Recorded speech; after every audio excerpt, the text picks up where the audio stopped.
So to you, this might be a stupid video, but to me, this is actually kind of nice because yesterday was my puppy's birthday. She just turned 2 and it's great because she got to go to like a puppy cafe. And mind you, I live in South Korea. So in South Korea, they have a whole bunch of like dog cafes, like bunny cafes, stuff like that. It's really cool. It's a very fun experience. And so we went to like this puppy cafe. The owner, like he was doing something as we were passing by. We didn't realize that it was closed at first, but he said, oh, basically, I'll be up in a second. We went up there and we waited. He opened up his shop just for us. So we go inside. He turns on all of his stuff and everything. I helped him like carry something into the store really quick. And then we ordered like a couple coffees and we wanted something for her. Well, if you don't know, dogs absolutely love sweet potato. So she kept getting like little sweet potato snacks. She was really, really happy. She turned 2 yesterday and it was just like a small little thing that I wanted to share because I honestly had no idea what else to share. My headset is slowly dying, so I'm just, I got that index snow baby.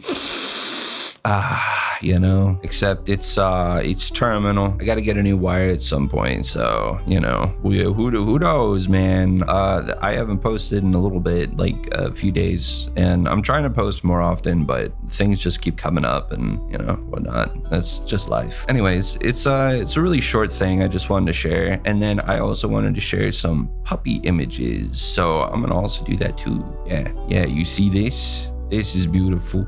This is a great image. Oh, that is cute as fuck. This one is also super, super cute. You see this one? I would say bean, but too many people use it liberally. That's a good one. This one's super cute. Ooh. This is cute as fuck. Cute. Fucking cute. Adorable. Absolute cuteness. In South Korea, we're not talking about North Korea, right? Because why the fuck would I live in North Korea, you dumbass? They don't have any like animal protection laws and stuff like that. So a lot of animals don't get treated very well. And it's a really sad truth. I mean, I remember one time when I was in the military still, that there was this little puppy. Me and my girlfriend at the time, we were driving down the road and we just see like this little dog, little baby puppy, and it was running out into the middle of the road. So we stopped really quick and I got out and I went to go pick it up. And what I saw was just like this puppy, and it looked super sick, like terminally ill. Like its eyes were all crusted and also really gooey at the same time. It was like diarrhea like on the ground as it was walking. Its fur was just like really rough and coarse, and it had like a really bad runny nose and everything. And I asked my wife and I was like, do they like do anything about this? Like, cause this is a very terrible situation. And she said, no, actually there's nothing that we can do. And I saw that its parents were under like this little like awning area and stuff. I put the puppy back, but I was very reluctant. My wife basically told me that if we were to take the animal in to like a veterinarian or something like that, the owner could actually legally sue us, even though that it was being mistreated. I'm not saying South Korea is terrible. That's not what I'm saying. I'm pointing out that there's a lot of things about South Korea that I had to kind of learn the hard way, and I was really sad about because I love dogs. Like, dogs are the best animal on the planet, in my opinion. Cat lovers beware, man. Nobody likes a little feline fuck running around, and if you do, you're a puss. I'm kidding. I'm sorry. But yeah, that situation, it made me really sad. And I literally we were driving back home and I was crying because, I love dogs and I hate to see that shit, that it's like a common thing in South Korea. Yeah, it just made me really sad. About my puppy, her name is Lily. She's actually laying on my ground right now, like as I'm just chilling out. She likes to come into my office space and just like sleep.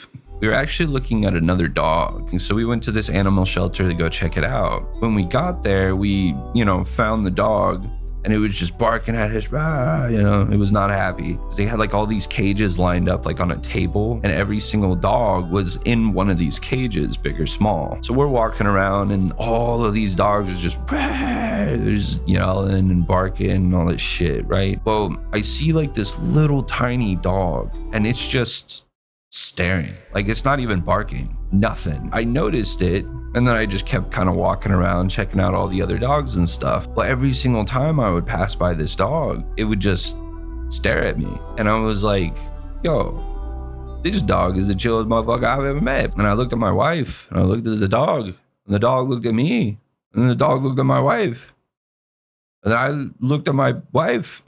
I took a look at my wife, and I was like, this is the one. This is the one I need. So I wanted her, and there was a pro and a con with her. She was free. All we had to do was just take her home. The downside was that we didn't actually know if she was going to live. She had parvo, she had COVID, she had the flu, which I didn't even know you could get COVID and the flu at the same time. And then she also had some sort of weird gastrointestinal issue. And that was probably why she was so quiet. But we took a chance on her and we decided to take her home. She was only like 4.5 months old. So she was just like a little baby. She was a strong ass dog, man. She survived. Just made sure that she was getting plenty of sleep, plenty of food, plenty of water. And then we took her to a vet, got her all of her shots and everything. And now she's a full-grown 2-year-old dog at this point. So I just wanted to share this video because, to me it was a pretty emotional experience. And the fact that she's alive and well and 2 years old now is, it's awesome. So I'm really happy. Anyways, thank you guys for listening to my story. If you guys want to hear like more stories about me and my life and like my military experiences or anything like that, please let me know in the comments down below. It'd be kind of cool. I might make some videos on it. So I'll see you guys in the next video. Peace.